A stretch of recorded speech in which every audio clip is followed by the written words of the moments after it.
Oke, assalamualaikum warahmatullahi wabarakatuh. Waalaikumsalam warahmatullahi wabarakatuh. Alhamdulillah, terima kasih sekali. Kita bersyukur kehadirat Allah Subhanahu wa taala. Pada siang hari ini kita semua bisa bersilaturahmi lewat ruang Zoom meeting ini. Dan ini adalah ketiga kalau saya ini. Perkuliahan ketiga ya. Oke, kawan-kawan semua, tentu marilah kita mulai perkuliahan kita pada siang hari ini dengan bersama-sama melafalkan basmalah. Bismillahirrahmanirrahim. Sekali lagi terima kasih kepada teman-teman yang sudah hadir, sudah ada 2 sheet ini ya. Ada banyak sekali, sudah ada 29 orang, berarti 28 yang sudah hadir. Dan terkhusus Arbi dan Raub ya yang menemani saya. Kalau kelas yang barusan, yang kelas C itu laki-lakinya hanya 1. Jadi semua mahasiswi, jadi betah Raub itu. Karena yang nongol mahasiswi. Oke. Ya. Kawan-kawan sudah lihat RPS? Apa tema kita kira-kira pada hari ini? Sudah ganti background lagi nih Raub ini. Macam-macam. Saya tak ganti background lah, ikut Raub lah. Background di Ambon. Oke, teman-teman semua. Apa tema kita kira-kira? Bentar Pak, lagi buka RPS. Orientasi sikap perilaku agama itu bukan Pak? Ya, betul sekali ya. Terima kasih Ratna Sulistiani yang sudah memberi informasi. Tentu pertanyaan selanjutnya, apakah teman-teman sudah cari bahan bacaan tentang apa itu orientasi beragama? Saya yakin belum. Kalau nggak ada tugas meresum itu nggak baca ya Bi ya. Raub. Ya. Oke. Kawan-kawan semua, betul sekali tema kita pada perkuliahan kali ini adalah tentang orientasi beragama ya, orientasi sikap dan perilaku beragama. Sejujurnya saya lupa ngasih guide perkuliahan ya kepada teman-teman tentang hal ini, sejujurnya gitu. Karena hari Ahad kemarin itu salah satu warga perumahan kami, seorang ustadzah, itu meninggal karena COVID. Jadi sampai pengajian sampai nanti malam ya, kalau di Jogja itu tahlilannya, pengajiannya itu 3 hari. Nah, jadi kami sibuk ini itu semua, apalagi COVID ya, karena tidak kita yang memakamkan kan, rumah sakit mengantarkan, yang memakamkan itu Satgas COVID kelurahan. Jadi koordinasinya tidak sederhana. Nah, baiklah, seperti yang teman-teman maklum bahwa tema kita adalah tentang itu, orientasi sikap dan perilaku keagamaan ya. Dalam psikologi antara sikap dan perilaku dibedakan, seperti teman-teman tahu ya, teman-teman geluti itu ilmu teman-teman semua. Baik, kira-kira di sini saya mau bertanya yang nampak dulu. Arbi sama Raub. Oke. Kira-kira Arbi dan Raub, apa itu makna orientasi beragama?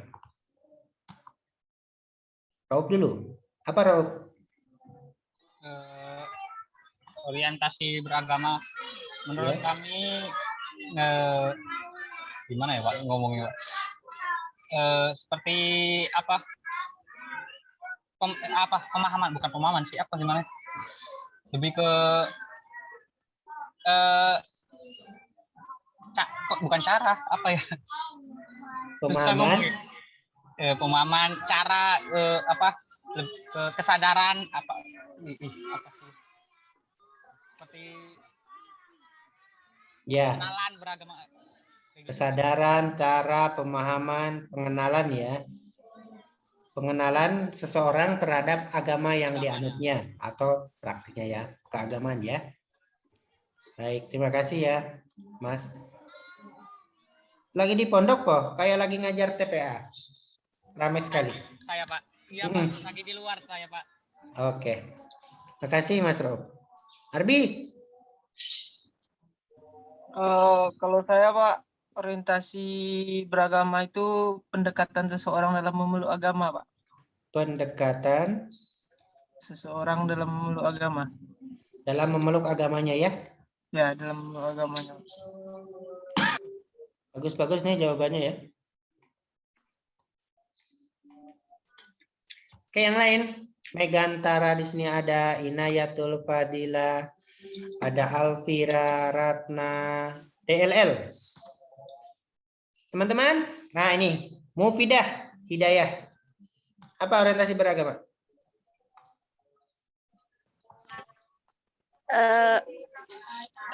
Orientasi beragama mungkin nggak tahu ya Pak, benar apa salah. Kayaknya itu benar sih yang dikatakan sama Arfi, itu pendekatan dalam mengenalkan agama gitu. Kamu sudah siap jadi menjadikan Arbi imam toh kok? Betul kata Arbi. Menurutmu? Ya menurut saya itu Pak. Ketambahan maksudnya, penambahan. Pendekatan cara-cara. Pendekatan cara-cara kamu ngambil dari Rauf. Kamu poligami antara Arbi dan Rauf. Jangan Pak, berat. Pendekatan cara-cara apa? Dalam mengenalkan agama yang dianut. Agama yang dianut ya. Oke, makasih ya. Fidah, di pondok toh berisik. Iya Bapak. Nah, yang lain silakan sedekah ilmunya. Apa orientasi Anda, misalnya ditanyalah oleh orang tua ya, orientasimu apa toh kuliah di psikologi UIN? Apa orientasi beragama itu apa dari analogi itu, Nur Sahdina?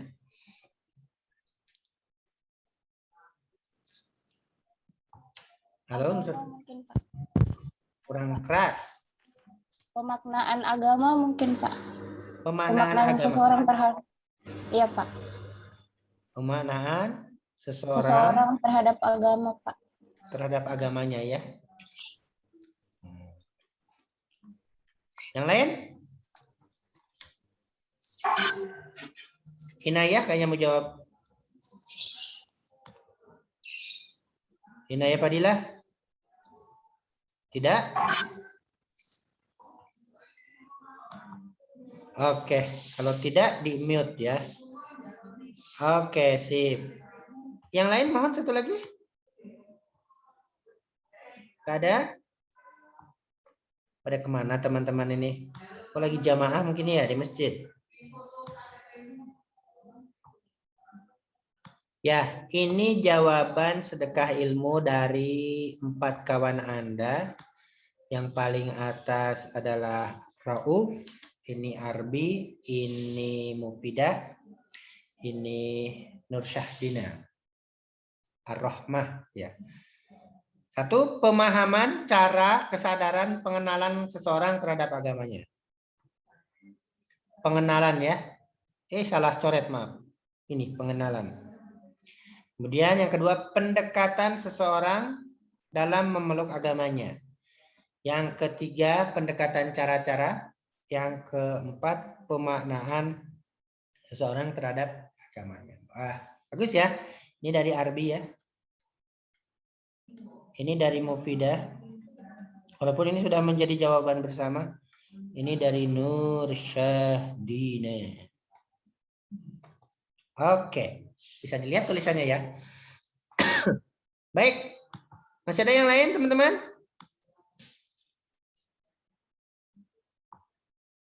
Teman-teman lagi jamaah atau lagi makan siang ya? Ya, baiklah. Terima kasih, itu jawaban yang bagus semua. Pengenalan, pemahaman, cara, pendekatan, bersama pendekatan, dan pemaknaan ya. Pemaknaan, pemahaman sama. Baik, teman-teman semua, dari ini, dari perspektif psikologi agama, ya, ini PowerPoint-nya. Kemana dia? Kemana dia? Nah, ini. Ini dia. Sebelumnya mohon maaf.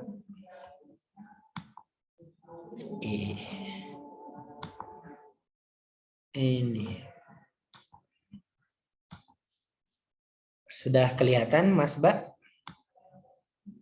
Sudah. Sudah, alhamdulillah. Oke. Ini dia orientasi. Sudah, Arbi ya?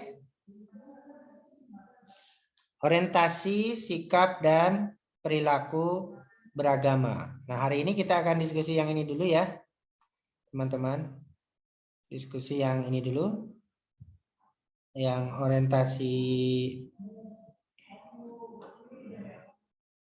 orientasi beragama dulu ini. Wah, merah itu loh. Saya ganti dulu warnanya. Ini dia. Kita akan diskusi orientasi beragama ini.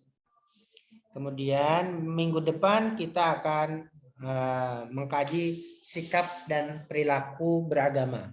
Pengaruh orientasi beragama terhadap sikap dan perilaku beragama seseorang. Nah, teman-teman semua, apa toh? Tadi sudah dijawab ya.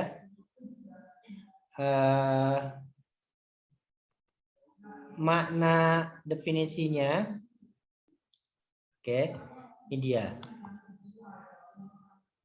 Ini kecilnya siapa ini? Ciliane siapa ini?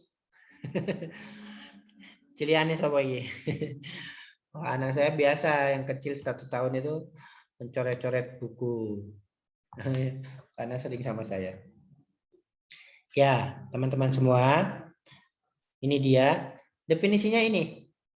Sama dengan yang kawan-kawan tadi ya. Orientasi keagamaan merujuk pada pendekatan keimanan seseorang. Tadi ada yang menyebut pendekatan ya. Arbi ya. Cara, kata Ra'ub. Cara memahami, cara pemahaman. Kata Nur Sadina apa tadi? Pendekatan juga ya, Nur Sadina ya. Pemaknaan. Pemaknaan, Pak. Pemaknaan toh. Nah, ini apa arti iman? Nah, pemaknaan nih. Apa makna iman dalam kehidupan seseorang? Bermakna apa tidak? Memberi makna baik apa buruk? Keberagamaannya. Keimanannya kepada suatu agama. Nah, di pendekatan keimanan seseorang terhadap agamanya. Agamanya diapakan? Untuk dirinya atau untuk kepentingan politik, kepentingan ekonomi? Apa arti agama tersebut dalam kehidupannya? Sebagai pedoman hidup atau sebagai barang jualan? Sebagai instrumen politik, kepentingan politik? Sebagai instrumen kendaraan memperoleh kekayaan ekonomi, prestis. Nah, itu dia ya. Oke. Nah, konsep ini dikembangkan oleh Alport, ada bukunya Allen dan Spilka. Oke, para psikolog di Amerika sudah memberi perhatian masalah-masalah seperti ini, teman-teman. Apa arti kekristenan para jemaat di sana terhadap kehidupannya? Oke. Apakah agama ini menjadi bagian dari kepribadian, perilakunya, atau dimanfaatkan? Nah, karena itu dari riset itu ditemukan 2 orientasi beragama. Satu intrinsik, dan 2 ekstrinsik. Kira-kira teman-teman, ya bahasa lain orientasi itu apa yang sangat psikologi ya teman-teman? Apa ya? Motif toh, motivasi toh. Orientasi itu motif toh. Nah, kira-kira ada yang sudah membaca orientasi beragama intrinsik dan orientasi beragama ekstrinsik? Ada yang bisa memberi? Belum, Pak. Belum ya? Oke. Nah, orang beragama intrinsik adalah beragama intrinsik. Mari kita lihat juga nanti ya. Keislaman kita itu macam mana? Intrinsik apa ekstrinsik gitu. Nah, orang beragama intrinsik itu adalah orang yang hidup berdasarkan agama. Jadi agama menjadi dasar perilaku kehidupannya, baik dalam berbudaya, berpolitik, berekonomi, berdosen kalau itu dosen, bermahasiswa kalau itu mahasiswa, berdagang kalau itu dagang. Sedangkan beragama ekstrinsik adalah orang yang hidup memanfaatkan, menggunakan agama untuk kepentingan-kepentingan non-agama. Kita tidak bicara baik benarnya ya, tapi menganalisis dari riset Allport dan faktual juga kalau kita lihat baca keberagaman kita, masyarakat kita bisa dikelompokkan menjadi 2 ini. Ekstrinsik dan intrinsik. Intrinsik adalah orang, ini dia, yaitu ide keimanan yang dimotivasi atau beragama yang intrinsik bermakna bahwa alasan keimanan seseorang, keberagaman seseorang itu ada di dalam dirinya sendiri. Di berislam, masuk Islam kalau itu dari luar Islam itu karena pencariannya, bukan karena calon istri atau suaminya Muslim.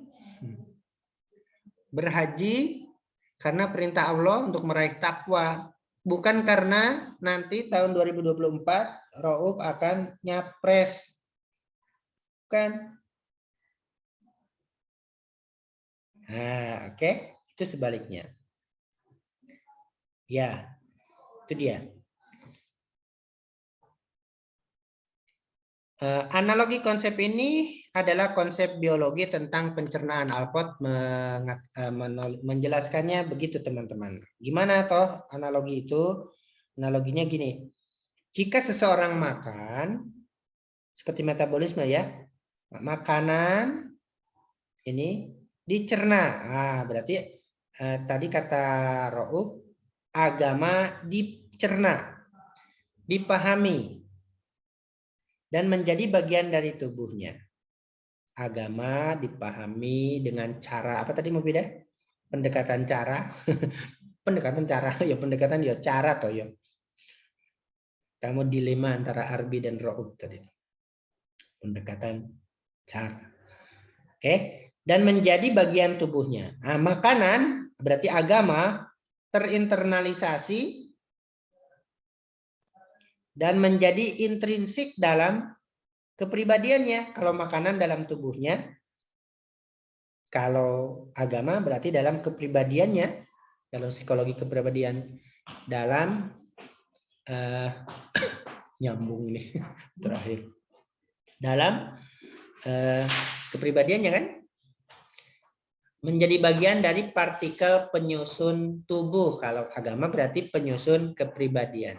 Jadi orang beragama intrinsik itu orang yang hidup berdasarkan agama karena agama sudah menjadi bagian dari struktur kepribadiannya, sudah terinternalisasi dalam dirinya sendiri. Nah, dengan cara yang sama, keimanan atau keberagaman diinternalisasikan menjadi bagian dari kepribadian seseorang. Nah, mari kita lihat apakah keislaman kita, keberagaman kita sudah terinternalisasi menjadi bagian kepribadian apa masih di luar kepribadian kita ya. Kita tahu, kita sendiri yang tahu itu. Contohnya orang orientasi intrinsik, jika terjadi konflik antara beragama intrinsik dengan motif ekonomi atau seks, maka motif ekonomi atau seks harus menjadi motif beragama terlebih dahulu. Oke, nanti kalian akan menikah, akan memenuhi naluri seksnya. Nah, harus disertai dengan motif agama ini. Nikah melalui lembaga yang namanya ini an-nikah. Nikahun. Wah, bas. Ini pennya lari-lari. Nikah. Ya. Oke, itu dia. Oke. Orientasi beragama, orang yang beragama ekstrinsik, ini dia. Orang yang menggunakan agama untuk kepentingannya sendiri. Kelompoknya, golongannya. Itu dia ya. Ini dia. Orientasi beragama ekstrinsik. Nah, mari kita sadari diri kita dan jauhkan kita dari bukan godaan setan yang terkutuk ya, lebih dari model-model beragama yang ekstrinsik ini. Oke, ini dia. Oke, dalam terminologi skinerian, masih ingat kemarin apa itu agama? Agama adalah sesuatu yang diperteguh. Orang beragama ekstrinsik ikut dalam agama karena ada peneguh kan? Ada reinforcement, ada penguatan secara eksternal, orang lain, hadiah, dan lain-lain, yang tergantung pada keikutsertaannya dalam agama. Ya kan, teman-teman, ada seorang public figure, karena punya calon suami perempuan nih, Muslim, vokalis, beliau mu'alaf, dan orang bilang, oh Anda mu'alaf karena mau nikah dengan sang vokalis. Dia bilang, no, it is my private business, katanya. Ini urusan saya dengan Tuhan. Tetapi sekarang bisa kita lihat secara teoritis, jika peneguhannya tidak ada lagi, maka ia akan meninggalkan agamanya. Sekarang lihat di medsosnya, public figure tersebut tidak jadi nikah, sudah putus ya dengan vokalis itu. Dan sekarang kalungnya pakai salib lagi kan teman-teman? Saya kira teman-teman tahu yang saya maksud ya. Tahu ya, tidak usah menyebut nama. Sekarang sudah bersalib lagi. Sudah bersalib lagi. Karena ininya, peneguhnya, calon suami tadi, vokalis, gantengnya lebih dari Arbi, lebih dari Rou. Tidak jadi putus. Itu berarti yang bersangkutan dulu masuk Islam, kalau kita pastikan setelah wawancara ya, dan ada pengakuan, itu karena ada faktor peneguh ini. Ada reinforcement, ada peneguh ini. Ketika peneguhnya lepas, dia tinggalkan tuh agama yang kedua itu. Nah, itu dia. Nah, teman-teman semua, contoh ekstrim dari selain yang tadi ya, masih kelihatan ya, adalah seseorang yang mengikuti rajin kebaktian. Ini risetnya Alford di Amerika. Ada seorang yang rajin sekali ikut kebaktian di gereja, tetapi ternyata sales asuransi ini, ternyata di sana hanya nyari pelanggan, bukan melakukan pengakuan dosa ya dalam tradisi Kristen, bukan untuk bersyukur, untuk ini, tapi untuk ini dia, untuk mencari pelanggan. Nah, dalam psikologi itu disebut dengan perilaku maladaptif keagamaan yang abnormal, penyimpangan beragama. Agama sebagai sesuatu yang dimanfaatkan, kemudian cara beragama yang tidak tulus dan menimbulkan sifat hipokrit. Pasti ya, orang yang beragama dengan secara ekstrinsik ini tidak lahir dari dalam, dari luar ada faktor peneguh, ya kan. Baik teman-teman, Sampai sini. Mohon ada tanggapannya mungkin. Silakan. Silakan Arbi, Rauf, Mufidah. Sebelum dilanjutkan, Nur Sahdina dan yang lain. Dari tipe orientasi beragama intrinsik dan ekstrinsik. Silakan, ada pertanyaan? Dari pagi ngajar ya. Silakan, Rauf. Nah, ini kan kalau misalnya ini apakah misalnya contohnya Ustadz yang digaji diberi santunan ketika habis ngisi itu termasuk dalam kategori ekstrinsik ini atau enggak, Pak? Oke. Terima kasih, Pak. Itu kerjaan saya, Rauf, ceramah dikasih itu. Bukan kerjaan, sampingan saya. Penceramah ya. Ya. Soalnya bapak saya juga gitu, Pak. Cuman penasaran aja, Pak. Takutnya haram, Pak. Ini bukan bicara haram-haram, Mas Rauf, tapi ini kajian pengalaman beragama, bukan halal haram. Ini kajian pengalaman beragama. Soalnya gitu. Saya takutnya soalnya tadi bacanya soalnya apa? Ekstrinsik tadi kan termasuk maladaptif dalam religiusitas. Takutnya Oke, baik. takut yang itu gitu, Pak. Oke. Satu saja pertanyaannya, Rauf. Ada yang lain? Ya, itu dulu, Pak. Oke, baik. Bukan menghindar dari pertanyaan, tapi slide selanjutnya akan menjawab pertanyaannya. Mohon diingatkan nanti kalau belum terjawab. Nah, ini ya. Baik. Supaya tidak ngulang. Oke. Riset tadi memang I lawan E, kan? Intrinsik versus ekstrinsik. Sangat bipolar, sangat hitam putih. Atau I dan E, atau bolehkah intrinsik tadi ceramah, dakwah, dan honor penceramah itu yo nggak sesuai dengan persiapannya, dengan capeknya loh Rauf itu. Ya tuh, meninggalkan keluarga, harus perjalanan jauh. Ya syukur ada honornya, biasanya cuma snacknya 2 kali lipat toh di Kresei itu. Udah honornya udah bagus itu, sudah ngewongke penceramah itu. Oke, atau intrinsik dan ekstrinsik. Intrinsiknya ceramah dakwah, ekstrinsiknya menerima apa yang diberikan oleh itu yang menjadi tradisi di Muhammadiyah, Mas Rauf. Tapi harus dilihat konteksnya juga. Oke, penceramah Muhammadiyah kalau dikasih amplop itu diterima dulu, saya terima, kemudian dikembalikan lagi untuk masjid. Tapi lihat konteksnya, penceramah Muhammadiyah itu profesor-profesor sudah dapat tunjangan 20 juta sebulan. Bukan ustadz-ustadz yang di desa ya, yang pekerjaannya begitu, yang tulus-tulus, pergi jauh-jauh naik gunung. Bukan yang penceramah Muhammadiyah ini naik mobil PDM, mobil Muhammadiyah, mau keren-keren. Wajar, dikasih, terima, kembalikan lagi ke masjid untuk bangun masjid. Itu konteksnya beda ya. Dia sudah profesor, dosen rata-rata.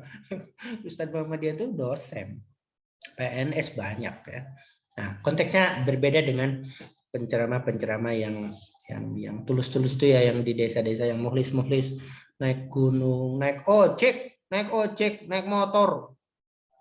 Oh, saya kan orang desa tahu kalau penceramah itu naik motor, lewat sungai digotong pakai bambu.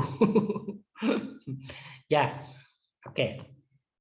Beda ya konteksnya yang di Rauf dengan yang saya jelaskan. Nah, peneliti yang tadi, kekhawatiran Rauf ini mengasumsikan bahwa intrinsik dengan ekstrinsik itu ada dimensi yang terdiri dari 2 kutub berlawanan. Oke, yang intrinsik orang yang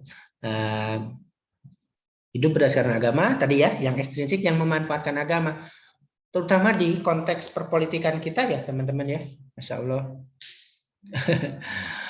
Agama itu dijadikan legitimasi, dijadikan jualan untuk kekuasaan.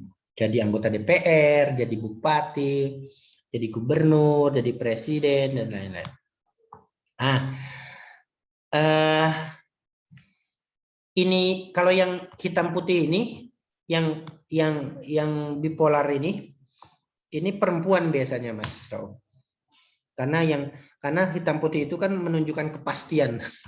Perempuan itu pengennya kepastian, Raul. Kamu mau lamar aku apa tidak? Kalau mau lamar aku, temui orang tuaku. Kalau hanya mau cari aku, bawa bonceng sana, bonceng sini, nggak usah diteruskan. Aku butuh kepastian. Itu ya, mana Nur Sahdina hilang lagi. Betul ya Nur Sahdina? Kalau perempuan itu butuh kepastian. Betul sih, Pak. Betul.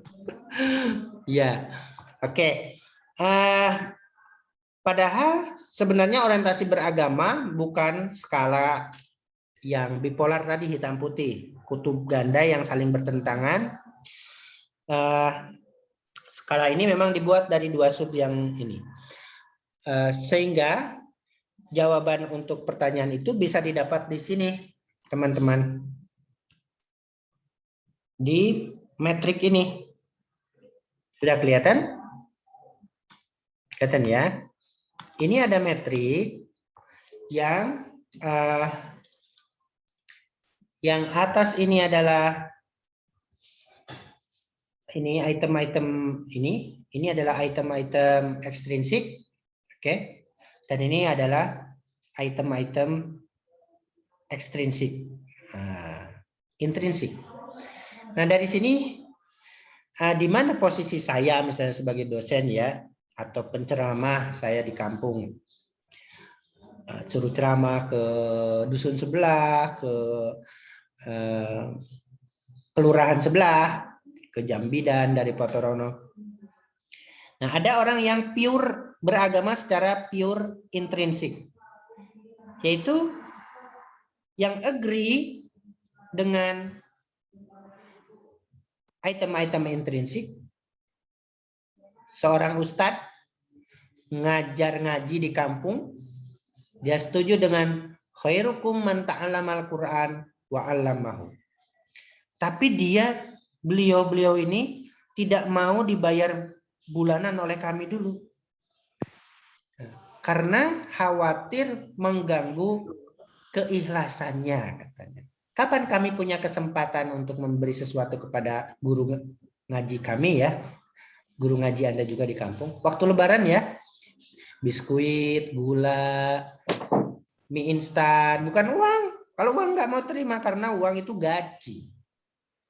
Para ustadz ini di Langgar ini pure intrinsik, nggak mau dibayar, takut menjaga keikhlasannya. Nah, yang penceramah tadi mungkin bukan intrinsik versus ekstrinsik, tapi yang tadi I dan E, oke, I dan E ya, dan ini pulpennya agak lari-lari. Jadi tetap berceramah sebagai bagian dari dakwah, niatnya dakwah, tetapi tidak menolak rezeki nih. Itu tetap intrinsik. Agree juga, menerima juga amplop, menerima juga tarif, tapi tidak pasang tarif. Tapi tidak menjadi tujuan utama dari dakwahnya untuk mendapatkan uang. Jadi Bapak Anda itu agree dengan item intrinsik, juga agree dengan non agama, yaitu materi. Tapi kan bukan tujuan utamanya. Bukan tujuan. Apakah kami dosen mau ngajar berbusa-busa nyiapkan video, nyiapkan PowerPoint tanpa digaji? Ya enggak toh. Nah, dalam persoalan-persoalan muamalah, ngajar berceramah, sangat mungkin terjadi antara I dan ini ya, I dan E ini. Nah ini dia, I dan E. Ini no problemo itu ya, no problemo. Yang penting orientasi intrinsiknya tetap yang pertama, di bawahnya yang ekstrinsiknya. Ekstrinsiknya tidak mengalahkan motif utama untuk berdakwah. Terjawab sedikit ya Mas Rauf, mudah-mudahan tuntas ya. Jadi no problem sepanjang, tapi memang ada ya penceramah dulu yang pasang tarif ada ya. Ada, kalau nggak terpenuhi tarif itu nggak berangkat. Tapi kalau Bapak Anda kan nggak pasang tarif toh. Saya sekali manggung 50 juta. Transfer sebelum saya berangkat. Nah, itu ekstrinsik, Mas. Menjual agama untuk fulus. Nggak ada penceramah itu yang pasang tarif, kan. Kebanyakan itu hanya snacknya dilebihin 2 buat yang di rumah. Padahal yang diperlukan beras. Berangkat sehari. Iya toh? Saya suka nunggu juga kalau ada snack tambahan, Pak. Iya, snack tambahan biasa. Anak saya itu, saya kalau ngisi pengajian Mas Rauf, tidak pernah saya makan snacknya. Saya minum aja. Karena anak saya nungguin di rumah. Snacknya mana? Itu pun nggak dimakan, Rauf ya, anak kecil itu. Buka. Cuma diambung apa gimana? Gigit sedikit, selesai. Tapi kalau nggak bawa, oh jadi masalah. Nah, itu parenting itu, Rauf, harus paham kondisi anak. Termasuk Anda juga mungkin dulu gitu kan? Waktu Bapak Anda bawa snack itu nggak mesti dimakan ya, Rob ya? Enggak, Pak. Nggak mesti, cuma cuil. Kalau sekarang dimakan, Pak, tapi Pak. Ya kalau sekarang kan bukan masalah suka pada tidak suka toh. Sekarang itu ya harus dimakan. Kalau dulu kan aku nggak suka gitu kan. Anak kecil kan kok nggak dimakan? Aku nggak suka. Nah, kalau sekarang kan bukan gitu, disyukuri. Kalau sekarang kan syukur, kacamatanya syukur lah sekarang enggak. Oke, itu dia teman-teman semua. Nah, ada orang yang ini pure extrinsic. Wah, ini di riset itu begitu, ada pure extrinsic. Saya bukan ini ya Mas Rauf Arbi yang masih di sini. Saya motif awal saya dulu menghafal surat Al-Baqarah ini buka-bukaan ini. Karena ada seorang perempuan yang ingin dinikahi oleh orang, mas kawinnya hafalan Al-Baqarah. Itu motif saya ya. Pertama itu. Orientasi beragama saya. Saya hafalkan itu. Tapi tidak saya gunakan untuk melamar orang itu, enggak kok. Jadi awalnya saya memiliki motif ekstrinsik, tapi dalam perjalanannya tidak saya gunakan, saya berubah orientasi beragama, tidak untuk itu. Tapi ya untuk hafalan aja gitu. Dan dari situ saya harus bersyukur ya sama perempuan ini. Saya nggak kenal kok, cuma baca ada sebuah jamaah ya yang ada partainya yang konsepnya itu istilahnya itu proposal Mas Rauf. Mas Mufidah, Mbak Mufidah, Mas Armi. Jadi misalnya Mbak Mufidah itu sudah siap nikah. Di perkumpulan itu, di organisasi itu mengajukan proposal. Saya atas nama ini mengajukan siap menikah. Bahkan di poligami ada yang gitu. Bahkan untuk istri pertama atau istri kesekian. Nah, saya tahu ada yang mas kawinnya Al-Baqarah. Saya hafal itu Al-Baqarah. Dari juz 2 dulu yang lebih gampang toh. Juz pertama itu pengalaman saya agak ini karena banyak ya. Tapi nggak saya pakai Mas Rauf. Wallahi. Sumpah. Saya nikahnya biasa normal. Nyari sendiri. Nah, itu dinamika orientasi beragama. Berarti kan tidak hitam putih ekstrinsik intrinsik toh. Bisa A dan I, E dan I. Atau E dulu kemudian jadi I. Atau ada, ya banyak ya. Ada yang E dulu kemudian jadi I ya. Teman-teman banyak bukan agen ya, tapi banyak orang yang mempelajari Al-Qur'an misalnya di barat itu ingin melihat kelemahan-kelemahan kitab sucinya orang Arab ini katanya. Dia belajar bahasa Arab dulu di Oriental Studies, studi orientalis. Kemudian dia belajar Al-Quran, penelitian ke Timur Tengah, membaca, bukan untuk memahami Islam, tapi untuk melihat kelemahan-kelemahannya. Ekstrinsik dia. Tapi setelah baca Al-Fatihah, sudah jatuh cinta dia. Nah, udah masuk Islam, baru Al-Fatihah. Apalagi kalau sudah ke sana katanya ke Ali Imran ada tentang Isa, ada Maryam.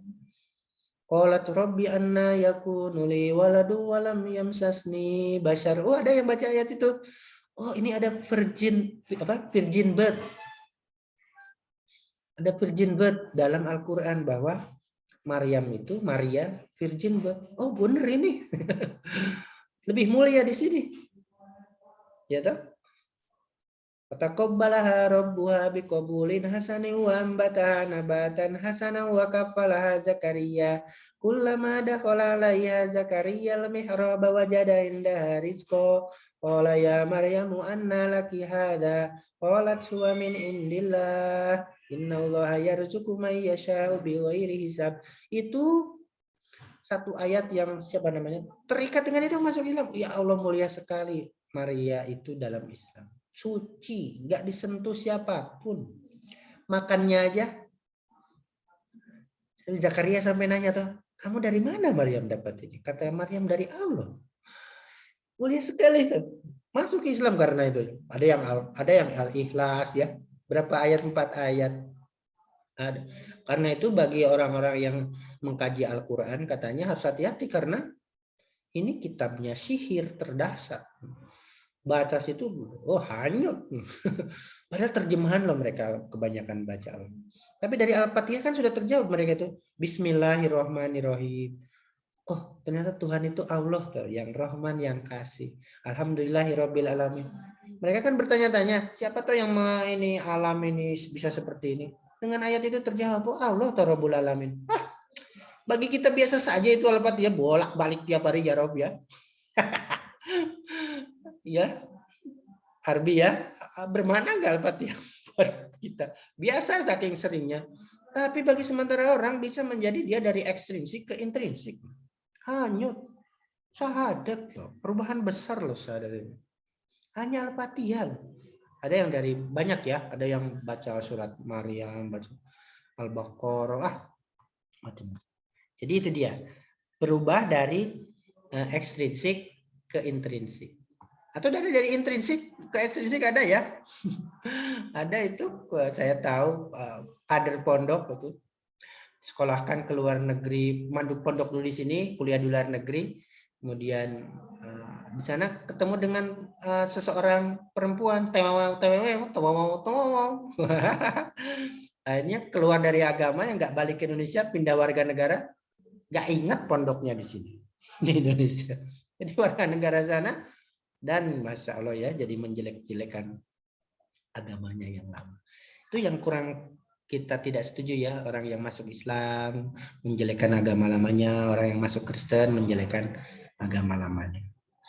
Oke. Sip. Itu dia ya. Ini yang ada yang pure ekstrinsik nih. Orang yang tidak setuju dengan hal-hal yang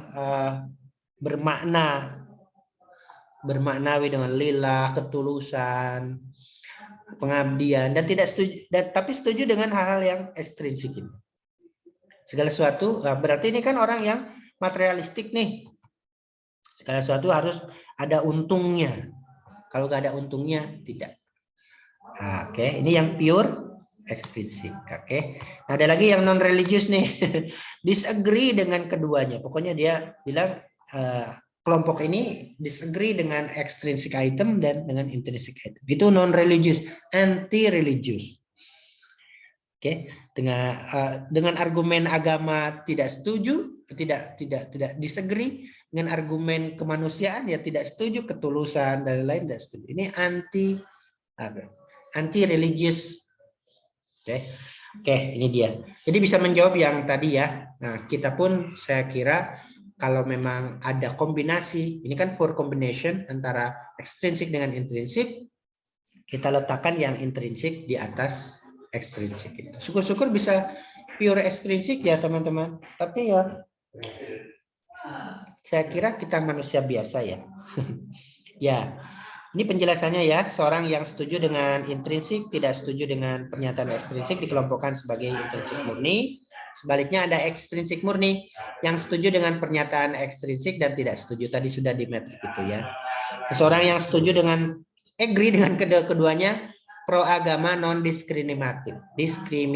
Nah, tentu kita inginnya kalau di dua-duanya ini pro agama yang diskriminatif, bukan non. Jadi bisa menempatkan kapan intrinsiknya di atas dan ekstrinsiknya sedikit gitu.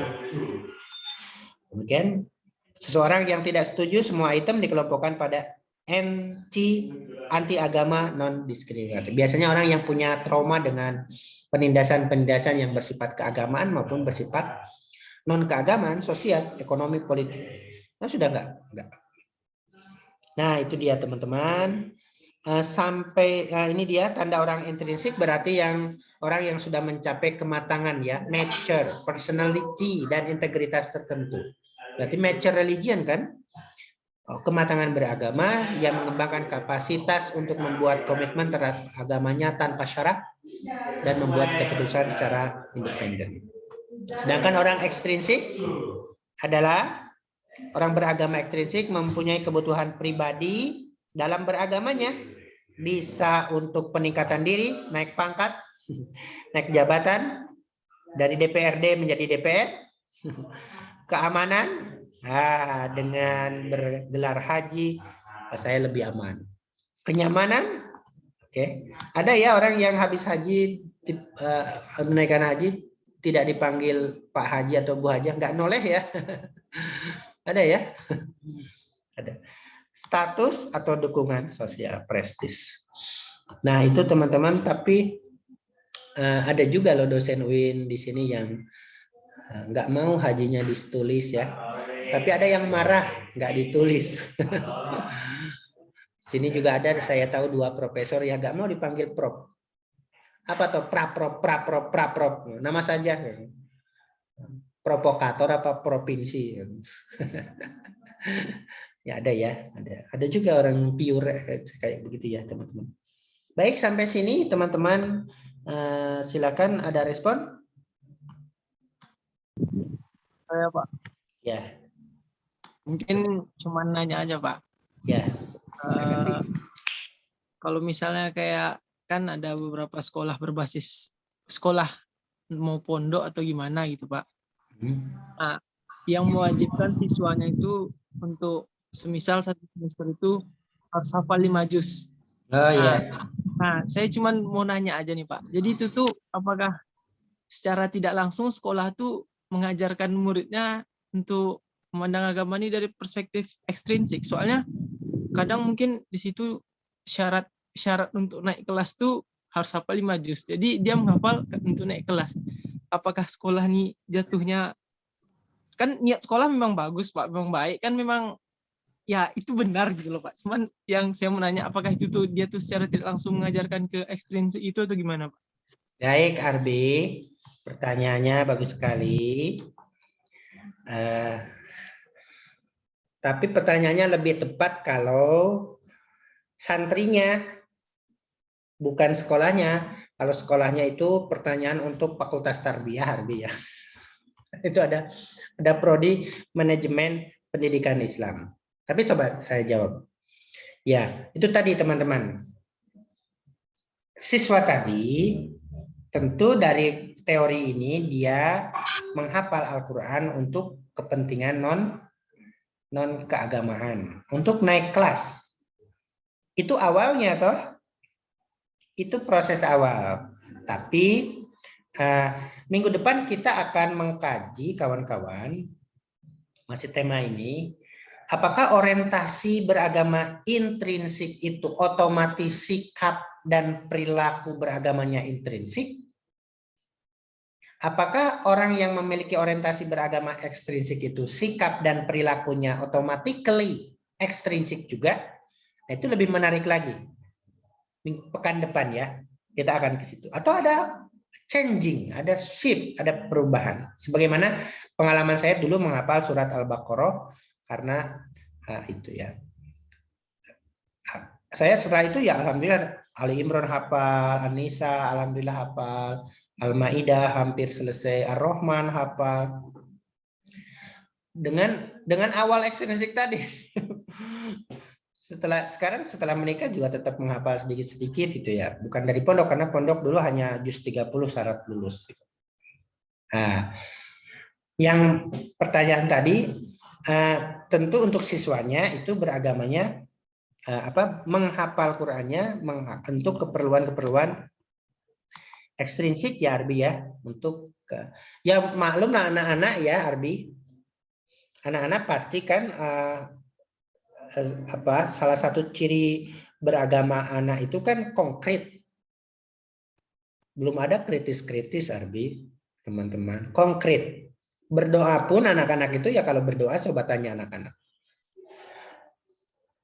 Anak saya yang cowok itu kalau berdoa katanya sering bilang sama saya, tadi di masjid aku berdoa supaya Allah beri saya uang lagi, beri penghasilan banyak supaya aku bisa dibeliin mainan. Nah itu jadi ya Allah katanya doanya itu, aku pengen beli mainan, beri keluargaku tambahan uang. Nah gitu, konkret ya. Beda dengan kalau yang hafalan itu Arbi, Ro'ub ya, masuk pondok tahfidz sambil kuliah, beda itu atas kebutuhan toh. Itu intrinsik. Tapi kalau anak-anak ini kewajiban toh. Nah, gimana posisi sekolah itu dilihat dari teori ini? Sayangnya teori ini teori psikologi ya. Teori psikologi hanya untuk bukan lembaga, tapi untuk keberagaman si subjek penelitian. Ya kalau lembaga itu kan tergantung dengan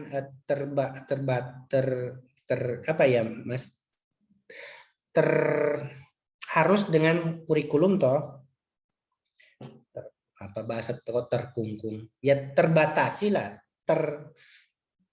terarah, diarahkan oleh kurikulum, target-target ya. Itu harus tahu ilmu pendidikan tuh Bi.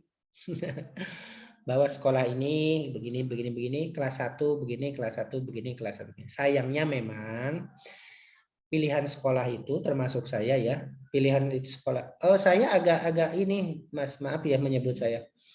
Saya bawa anak ke beberapa sekolah.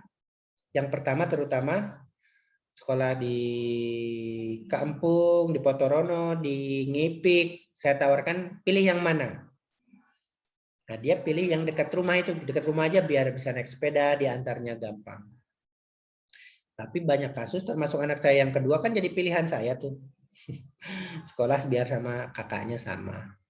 Ya, sayangnya memang faktanya begitu, orang tua lebih dominan dalam menentukan sekolah anak di mana kan. Oke. Kelas 1 5 juz, kelas 2 kelas 1 2 juz, kelas 2 sekian juz. Itu obsesinya siswa apa orang tua, Bi? Menyekolahkan gitu tuh. Orang tua sih, Orang Pak. tua, pasti orang tua. Orang tua ingin memilihkan sekolah terbaik versi orang tua. Jangan-jangan kan bakat anaknya seni loh. Saya alhamdulillah ya Mbak Mufidah, Arbi, Ro'ub sudah menemukan bakat anak saya yang nomor 1, penulis. Kelas 5 kemarin sudah menuliskan novel 1. Kalau yang nulis bareng-bareng udah banyak sama kawan-kawannya se-Indonesia, karena jaringan penulis ya. Kalau yang ini, saya sudah menemukan bakatnya, oh anak ini penulis. Karena ikut ibunya ya, nulis ya. Kalau bapaknya pasti nulis, tapi kan saya nulis ilmiah. Bukan fiksi kayak anak saya itu dan istri saya itu. Nah, itu ya Bi ya. Kalau lembaganya, lihat visinya, biasanya visinya mencetak lulusan yang Islami, yang apa. Kalau dari dokumen itu tentu orientasinya orientasi intrinsik ya Mas Arbi, orientasi intrinsik untuk mencetak generasi yang berakhlakul karimah, Qurani, ada yang lain. Kurikulum itu mungkin dirumuskan untuk mensupport visi generasi Qurani itu, generasi yang menghafal Quran ya, lebih ke menghafal Quran bukan mengamalkan Quran toh. Menghafal Quran toh. Kan masih dangkal toh kita memahami generasi Quran itu. Dikatakan generasi Quran ini kalau anaknya hafal sekian juz. Perilakunya ya itu enggak disesuaikan ya. Cara bertemannya, lihat saya kan di perumahan ya, tahu anak-anak yang begitu ya. Saya tidak nyekolahkan saya ke SD itu, anak saya enggak. Tapi perumahan saya semua ke SD. Itu ya Bi ya. Oke. Bisa diteliti itu, bisa diwawancarai itu kepala sekolahnya, guru-gurunya. Oke. Baik, Yang Pak. lain? Terima kasih, Pak. Rauf kayaknya mau bertanya lagi, Rauf. Enggak, Pak. Cukup, Pak. Mau pindah? Masih belum, Pak. Kok belum? Kayaknya mau raise hand tadi. Enggak? Baik, saya lanjutkan Pak. ya. Saya lanjutkan ini slide show-nya. Ya, teman-teman, tentu ya sekali lagi ini untuk kita ya, untuk kita juga melihat keberagamaan kita ya. Jika ekstrinsik murni ya, mari kita segera bergeser gitu.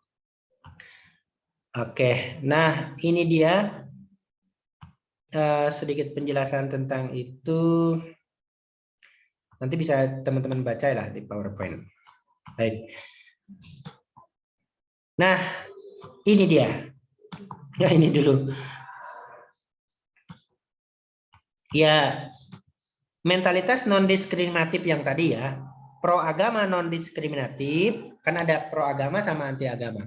Mengandaikan konsep gaya kognitif tertutup atau pemikiran yang tidak terdiferensiasi. Konsep ini merujuk pada pemikiran dogmatis, tidak dapat atau bersedia membuat diskriminasi atau bukan diskriminasi, diferensiasi yang baik. Sehingga jika I dan E berarti kita seharusnya menempatkan I di atas E. Jangan E dulu baru I. Anti agama non-diskriminatif mewakili orang pantulan cermin dari kategori pro agama non-diskriminatif, orang yang terlalu peka terhadap penindasan atau penekanan dari sikap dan pengalaman keagamaan. Ya agak rumit ini dipahami dari teks itu ya. Tidak terlalu penting saya kira yang ini. Nah teman-teman ini mohon ada post lecture review-nya ya teman-teman. Mohon buat catatan ini secara individu, kumpulkan di WAG. Terakhir besok Rabu jam 21 malam. Sebisanya saja. Yang pertama uraikan pengertian beragama intrinsik dan ekstrinsik. Kemudian uraikan perbedaan antara nomor 2 beragama intrinsik dan ekstrinsik dan beri contoh masing-masing.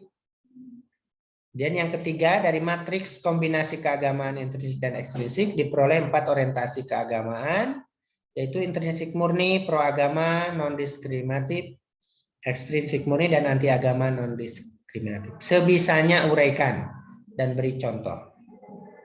Sebisanya sajalah ya. Punya ada catatannya. Oke teman-teman, itu dia perkuliahan singkat hari ini. Lebih singkat dari yang tadi, terus yang kedua. Yang pertama tadi kurang waktu. Yang kedua tepat waktu. Yang ini masih sisa waktu setengah jam. Baik, silakan. Masih ada pertanyaan selain dari Arbi atau masih dari Arbi, dari Ro'ub, dari yang lain. Silakan.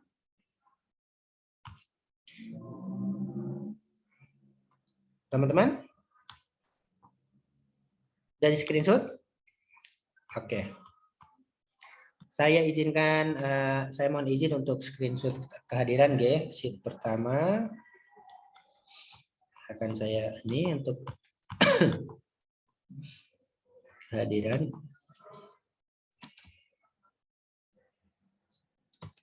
Kemudian sheet 2.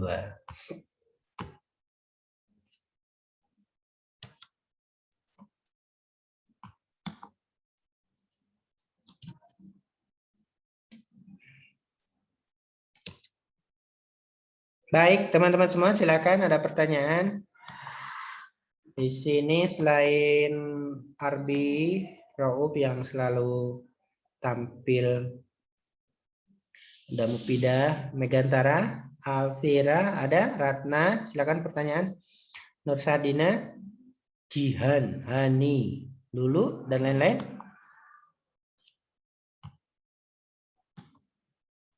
Clear semuanya dengan post lecture review-nya, clear ya?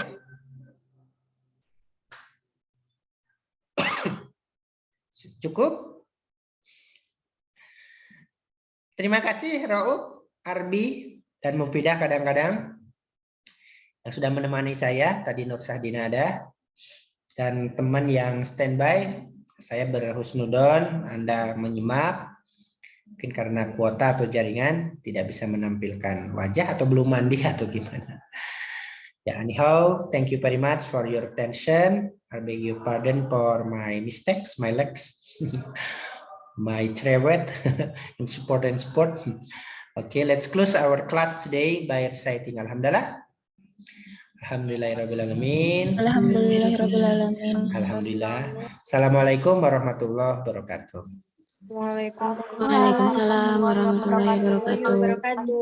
Waalaikumsalam warahmatullahi wabarakatuh. Terima kasih, Pak. Terima kasih semuanya. Terima kasih.